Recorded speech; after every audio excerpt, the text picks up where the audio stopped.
ایک بندہ آپ کی دعوت سے، آپ کی محنت سے، آپ کی کوشش سے اللہ نے اگر ایک بندے کو ہدایت دے دی، جس دن وہ ہدایت کی راہ پہ چلے گا اس دن سے لے کر اس کی موت والے دن تک اس کی ساری نیکیوں کا ثواب اسے بھی ملے گا، آپ کو بھی ملے گا۔ میں اپنے استاد، اپنے شیخ حافظ عبداللہ بہاولپوری رحمۃ اللہ علیہ کے ایک جملے پر اپنی بات ختم کرتا ہوں۔ حافظ صاحب فرمایا کرتے تھے، لوگو گنا کرو تم نے کتنی کمائی کی ہے۔ ہم نے پوچھا حافظ صاحب کمائی سے آپ کا کیا مراد ہے؟ کیا کمائی یہ ہے گنا کرو تمہاری کوششوں سے، تمہاری محنتوں سے، تمہاری جد و جہد سے کتنے لوگ جن کی پیشانییں پہلے قبر پہ جھکتی تھی اب وہ رب کے سامنے جھکتی ہیں، کتنے لوگ توحید کے راستے پہ چلے آپ کی محنت سے، یہ کمائی ہے۔ 1 کروڑ 2 کروڑ، 1 پلاٹ 2 پلاٹ، 1 مکان 2 مکان، یہ آپ کے نہیں وارثوں کے ہیں۔ 1 بندہ ٹھیک ہو گیا، 2 ٹھیک ہو گئے، 4 ٹھیک ہو گئے، یہ آپ کی کمائی ہے۔ اسی لیے مصطفیٰ علیہ السلام نے سیدنا علی سے کہا تھا خیبر کے لیے جب جہاد پہ گئے، کہا علی اگر تیری محنت سے 1 بندہ مسلمان ہو گیا سرخ اونٹوں سے تیرے لیے زیادہ قیمتی ہے۔ اللہ اس دعوت کا غم ہمارے دل میں پیدا فرما دے، اللہ اس دعوت کو۔ ایک بھائی کا سوال ہے، ماں باپ، بہن بھائی یا کوئی بھی رشتہ دار فوت ہو جائے، اس کی روح کو ایصال ثواب کا کیا طریقہ ہے؟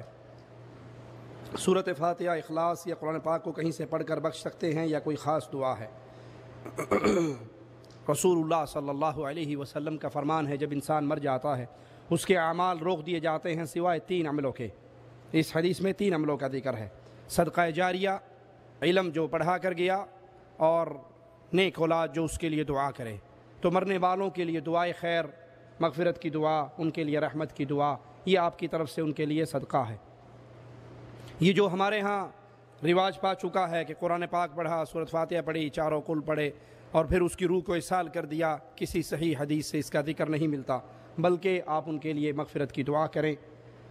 کیا اللہ کے نبی صلی اللہ علیہ وسلم سر کے بالوں کی لکیر درمیان سے بناتے تھے یا سائیڈ سے؟ رسول اللہ صلی اللہ علیہ وسلم اپنے بال کنگھی کرتے ہوئے درمیان سے مانگ نکالا کرتے تھے یا سارے بالوں کو پیچھے ڈال لیا کرتے تھے؟ سائیڈ سے بال بنانے کی کوئی روایت ہمارے علم میں نہیں۔ مرد اور عورت کی نماز میں کیا فرق ہے؟ معاشرے میں عورت کی نماز، رکوع، سجود، اٹھنے بیٹھنے میں فرق بتایا جاتا ہے، رہنمائی فرمائیں۔ مرد اور عورت کی نماز میں فرق نہیں ہے، مرد اور عورت کی نماز کے لباس میں فرق ہے۔ مرد کا سر ننگا ہو تو نماز ہو جاتی ہے، عورت کا سر ننگا ہو۔ مرد کے لیے افضل نماز کہاں ہے؟ عورت کے لیے افضل نماز کہاں ہے؟ نماز کا فرق نہیں، لباس کا فرق ہے، طریقہ کار نماز کا۔ اللہ کے نبی نے فرمایا صلو کما رأیتمونی اصلی، نماز ویسے پڑھو جیسے میں نے تمہیں پڑھ کر دکھائی۔ یہی حکم ابو بکر کے لیے تھا اور یہی حکم عائشہ کے لیے تھا رضی اللہ عنہما۔ کوئی بندہ یہ ثابت نہیں کر سکتا کہ رسول اللہ صلی اللہ علیہ وسلم نے سیدہ عائشہ سے کہا ہو کہ تم ہاتھ سینے پہ باندھا کرو، اور صدیق اکبر سے کہا ہو تم ہاتھ ناف کے نیچے باندھا کرو، عورتوں سے کہا ہو تم سجدہ کرتے ہوئے بازوؤں کو زمین پہ بچھا لیا کرو، اور چھاتی کو، پیٹ کو زمین پہ بچھا کر قریب کر کے بالکل سکڑ کے سجدہ کیا کرو۔ یہ میڈ ان انڈیا پاکستان مسائل ہیں۔ سعودیہ میں جو کالی مہندی ملتی ہے کیا عورتوں کو لگانا جائز ہے؟ مہندی بھی کالی ہوتی ہے، یہ اپنے آپ کو دھوکہ دینے والی بات ہے۔ کالے رنگ سے اللہ کے نبی نے منع کیا ہے، کالے رنگ سے اللہ کے نبی صلی اللہ علیہ وسلم نے منع کیا، اور ایک روایت میں ہے کہ کالا رنگ لگانے والا جنت کی خوشبو کو بھی نہیں پا سکے گا۔ تو کالا رنگ نہیں لگانا، ٹھیک ہے؟ پنجابی میں یوں کہتے ہیں منہ کالا نہیں کرانا۔ وہ جب سفید بال آ جائے نا تو ایک موچنے سے پھاڑا، پھر دوسرا پھاڑا، پھر تیسرا پھاڑا، جب بالکل تھک جاتے ہیں نا بھی ہوتے کافی سارے آگے ہوں میں کتوں پھاڑاں گا، پھر تنگ آ کے تھک ہار کے پتر نو کہندے پتر وہ دکان کیڑی ہے؟ کہندا ابا کیڑی؟ کہندا جتوں منہ کالا کرائی دا۔ سفید بالوں کو رنگیے، سنت ہے، افضل ہے رنگنا، لیکن آپ نے فرمایا سیاہ رنگ سے بچو۔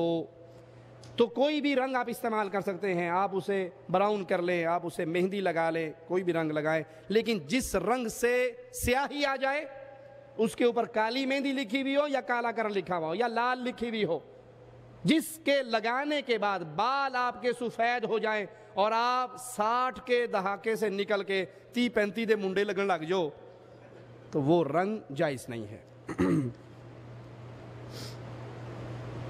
دنیا میں اسلامی نفاذ کے لیے کوشش کرنا، اللہ تعالیٰ کا قانون نافذ کرنا ہر مسلمان پہ فرض ہے یا نہیں؟ اہل حدیث نے اسلامی نفاذ کے لیے کیا کوشش کی ہے، ذرا بتانے کی زحمت فرمائیے۔ دنیا میں اسلامی نظام کے نفاذ کی کوشش کرنا ہر مسلمان پہ فرض ہے۔ اسلامی نظام کیا ہے؟ اللہ کا قانون کیا ہے؟ اللہ کے قانون کی سب سے پہلی سیڑھی ہے لا الہ الا اللہ، اللہ کی توحید کا قیام، اللہ کی توحید کو عام کرنا، اللہ کی توحید کو منوانا۔ اور اللہ کی توفیق سے اہل حدیث وہ طبقہ ہے جو تابعین، تبع تابعین اور محدثین کے دور سے لے کر آج تک توحید کی آوازیں کو بلند کر رہا ہے، توحید کا پیغام دے رہا ہے۔ اگر آپ کا مقصد یہ ہے کہ حکومت قائم ہو جائے اور کسی بھی طریقے سے ہو جائے اور آپ قومی اسمبلی تک پہنچ کے الیکشن لڑ کے وہاں جا کے اسلام لے آئیں، تو مسند احمد کی حدیث ہے، اللہ کے نبی فرماتے ہیں شر کے راستے سے خیر نہیں آیا کرتی۔ جمہوریت کے راستے سے اسلام نہیں آئے گا، معاف کرنا، جمہوریت کے راستے سے جو آئے ہوئے ہیں یہی آئیں گے، یہ جائیں گے تو ان سے برے آئیں گے۔ جمہوریت کے راستے سے اسلام نہیں آیا کرتا۔ اسلام کی ہمیں تعلیم کیا ہے؟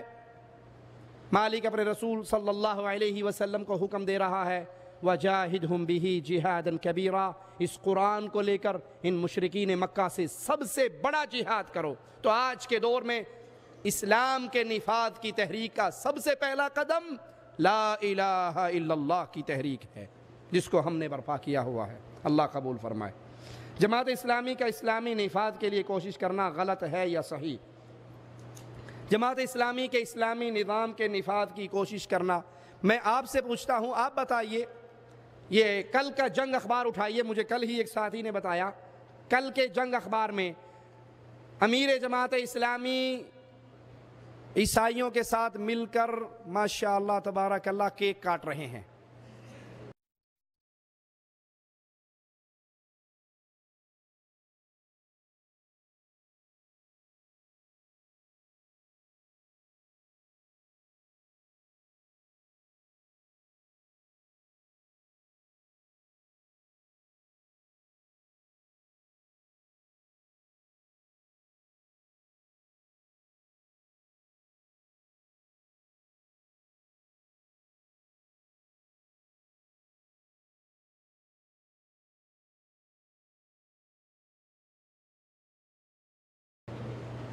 یہ اسلامی نظام کی تحریک ہے۔ سید مودودی صاحب کے بارے میں پوچھا ہے، کیا خیال ہے؟ میں آپ ہی سے پوچھتا ہوں، سید مودودی صاحب اپنی کتاب مکتوبات، خطابات جو سید مودودی نے لکھے، اس کے اندر ایک شیعہ عالم کو خط لکھتے ہیں اور کہتے ہیں اتنے عرصے سے جماعت اسلامی وجود میں آئی ہے لیکن آج تک ہم نے شیعہ بھائیوں کے خلاف کوئی کام نہیں کیا، نہ تحریر نہ تقریر۔ آپ شیعہ رہیں، میں سنی رہوں، میں آپ سے یہ ڈیمانڈ نہیں کرتا کہ ابو بکر، عمر، عثمان کی خلافت کو تسلیم کرو۔ آپ مجھ سے یہ ڈیمانڈ نہ کرو کہ میں علی کو ان تینوں سے پہلے مان لوں۔ آپ شیعہ رہتے ہوئے مسلمان، میں سنی رہتے ہوئے مسلمان، آؤ مل کر اسلامی نظام کو نافذ کرتے ہیں۔ جس اسلامی نظام میں شیعہ بھی شامل ہو وہ چوں چوں کا مربع ہے، اسلامی نظام نہیں ہے۔ جو مصطفیٰ علیہ السلام کی زوجہ سیدہ عائشہ رضی اللہ تعالی عنہا، اس کے بارے میں یہ عقیدہ رکھے نعوذ باللہ ثم نعوذ باللہ، صرف مسئلہ سمجھانے کے لیے اس کفر کو نقل کر رہا ہوں کہ سیدہ عائشہ نعوذ باللہ ثم نعوذ باللہ مرنے کے بعد جہنم میں جا چکی ہے اور جہنم کے اندر اپنے قدموں کے بل الٹی لٹکی ہوئی ہے۔ ایسے عقیدے والے پر اللہ کی کروڑہ لعنت برسے، اور جو ایسے عقیدے والوں کو اپنے ساتھ ملا کر اسلامی نفاذ کی کوشش کر رہے ہیں، ان کے پاس سوائے اسلام کے باقی ساری کچھ ہی ہے۔ قرآن پاک کی تفسیر تفہیم القرآن میں کیا کوئی غلطی ہے؟ اس پر ہماری ڈیٹیل سے 2 سیریز ہیں، جماعت اسلامی کا تعارف اور اقامت دین اور جماعت اسلامی، وہ آپ بھائیوں سے لے کر سن سکتے ہیں۔ تفہیم القرآن کے اندر غلطیوں کا انبار ہے، احادیث کا انکار ہے۔ حدیث میں آتا ہے، سلیمان علیہ السلام نے کہا، صحیح بخاری کی یہ حدیث ہے، سلیمان علیہ السلام نے کہا آج میں اپنی ساری بیویوں کے پاس جاؤں گا اور ان ساروں سے ایک ایک مجاہد پیدا ہوگا۔ انشاءاللہ کہنا بھول گئے، انشاءاللہ کہنا بھول گئے، ایک کے علاوہ کسی کو حمل نہیں ہوا۔ یہ صحیح بخاری کی حدیث ہے۔ سید مودودی اس کے نقل کرنے کے بعد لکھتے ہیں کہ اگرچہ یہ حدیث صحیح ہے، صحیح بخاری میں ہے، لیکن عقل چیخ رہی ہے کہ یہ جھوٹ ہے۔ تو اس کے اندر ایک غلطی نہیں، غلطیوں کے انبار ہیں۔ اللہ کی صفت کے انکار کرتے ہیں، الرحمن علی العرش استوى، اللہ کے عرش پر بلند ہونے کا انکار کرتے ہیں، سارے دلائل نقل کرنے کے بعد کہتے ہیں اس کا یہ مطلب نہیں ہے کہ اللہ اپنے عرش پہ ہے۔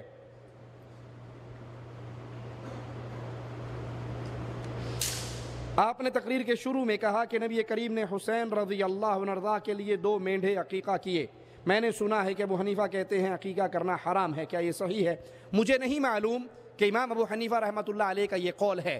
اگر یہ قول ہے مجھے نہیں معلوم، اگر یہ قول ہے، آپ کے سامنے امام صاحب کا قول بھی آ گیا اور امام اعظم مصطفیٰ علیہ السلام کا قول بھی آ گیا، جس سے محبت کرتے ہیں اس کے قول کو لے لو۔ کچھ لوگ حجاج کبوتروں کے آگے گندم کے دانوں میں جو نکال کر لے جاتے ہیں کہ ان کے کھانے سے بے اولاد کے ہاں اولاد اور بیٹے ہوتے ہیں۔ بدعقیدگی کی انتہا ہے۔ یہاں آنے والے کبوتروں کے منہ سے جو اٹھاتے ہیں، محرم کے اندر حسین کے گھوڑے کی شبیہ کو دانے ڈال کے دیے جاتے ہیں، اور جب وہ گھوڑا دانے کھاتا ہے تو عورتیں اس کے منہ سے وہ تھوک والا دانہ لے کے اپنے منہ میں ڈالتی ہے کہ کچھ ہوندا نہیں، شاید تو ہی کچھ ہو جائے۔ کیا پاکستان میں اہل حدیث علماء نے اسلامی نفاذ کے لیے کوشش کی؟ پوری دنیا کے اندر اہل حدیث قولوا لا الہ الا اللہ کا وعدہ بلند کر رہے ہیں، اللہ کی توحید کو عام کر رہے ہیں۔ اسلامی نفاذ سے مراد اہل شرک، اہل بدعت کو ساتھ ملا کر کوئی حکومت کا قیام۔ آپ ماشاءاللہ اتنے سالوں سے لگے ہوئے ہیں اسمبلیوں میں، ہر سال آپ کی 5، 7، 10 سیٹیں ہیں، کون سا اسلام نافذ ہو گیا؟ بلکہ جو اسلام پلے میں تھا اس سے بھی آپ ہاتھ دھو بیٹھے۔ کہیں تو آپ کے میاں طفیل صاحب بابا علی حجویری کی کتاب اس کا ترجمہ کرتے ہیں اور اسے سیرت کی عظیم کتاب قرار دیتے ہیں۔ کبھی آپ درباروں پہ چادریں چڑھاتے ہیں، کبھی آپ کرسمس کے کیک کاٹتے ہیں، کبھی قاضی حسین صاحب ڈھول ڈھمکوں میں ان کی عورتیں استقبال کرتی ہیں۔ یہ کون سا اسلام ہے بھائی؟ حکومت کے اوپر حکومت لینا، حکومت قابو کرنا، کرسی صدارت وزارت لینا، یہ تحقیق نہیں ہے اسلامی نظام کی۔ اسلامی نظام ہے لوگوں کو شرک سے ہٹا کر توحید پہ لانا۔ حکومت ملنا اللہ کی طرف سے انعام ہے، حکومت ملنا اللہ کی طرف سے انعام ہے۔ اللہ ہماری زندگی میں دے، اگلی نسل میں دے، کبھی بھی نہ دے۔ اگر ہم منہج مصطفیٰ پر قائم رہے، منہج مصطفیٰ پر قائم رہے تو ہم کامیاب ہیں۔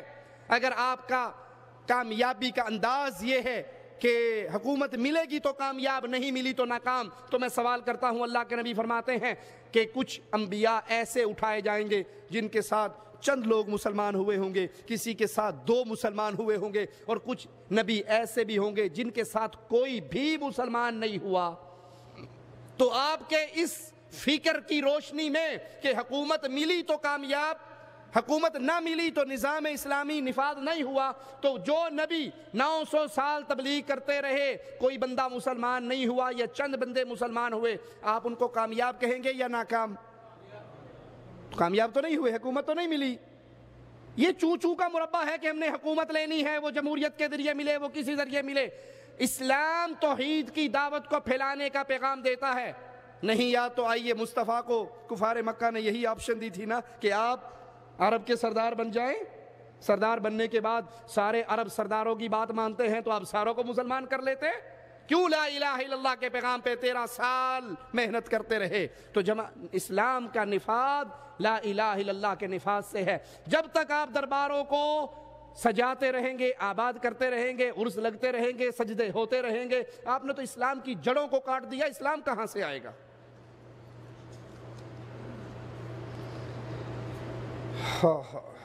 سائل کہتا ہے علماء دیوبند فرماتے ہیں کہ عام آدمی قرآن کا ترجمہ نہیں سمجھ سکتا، اس کے لیے پہلے 15 علوم سیکھنا لازمی ہے۔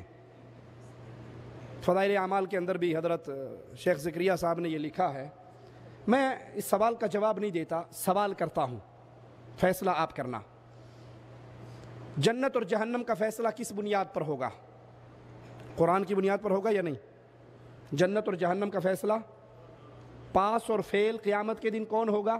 جس کو قرآن پاس کرے، اور جس کو قرآن فیل کر دے، جس کے خلاف مقدمہ قرآن کر دے، فیل ہو گیا۔ یہ بات سمجھ آ گئی نا؟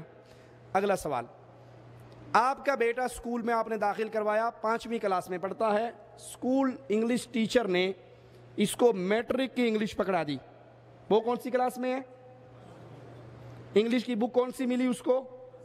میٹرک کی، 10ویں کلاس کی، اور استاد کہہ رہا ہے بیٹا اسی میں سے امتحان لینا ہے، فیل ہو گیا تو فیل، پاس ہو گیا تو؟ ہر عقل مند اس استاد کو کیا کہے گا؟ جی ظالم کہے گا، کہ اس کا ذہنی اپروچ اتنی نہیں ہے جتنی ہائی بکس آپ نے اس کو لگا دی ہیں، ظلم ہے آپ کا یہ۔ اللہ اس کتاب کو اتارنے کے بعد اس میں سے امتحان لے کے پاس اور فیل کرے گا، اور جو اللہ نے کتاب اتاری ہے وہ اتنی اوکھی کتاب ہے کہ 15 علوم سیکھنے بغیر وہ پلے نہیں پڑتی، اور اسی کتاب کی بنیاد پہ جنت اور جہنم کے فیصلے ہونے ہیں، تو نعوذ باللہ ثم نعوذ باللہ یہ ظلم نہیں ہے؟ ہم قیامت والے دن کہہ نہیں سکیں گے اللہ یہ جو کتاب آئی تھی اس کو تو صرف مولوی سمجھ سکتا تھا، ہمارے تو پلے پڑتی نہیں تھی، اب ہمیں جہنم کیوں بھیج رہا ہے؟ ہمیں تو کتاب آتی نہیں تھی، مشکل ترین کتاب تھی، 15 علوم سیکھے بغیر نہیں آتی تھی۔ یہ مولویوں کا جھوٹ ہے، قرآن کو اللہ نے آسان کر دیا، فہل من مدکر۔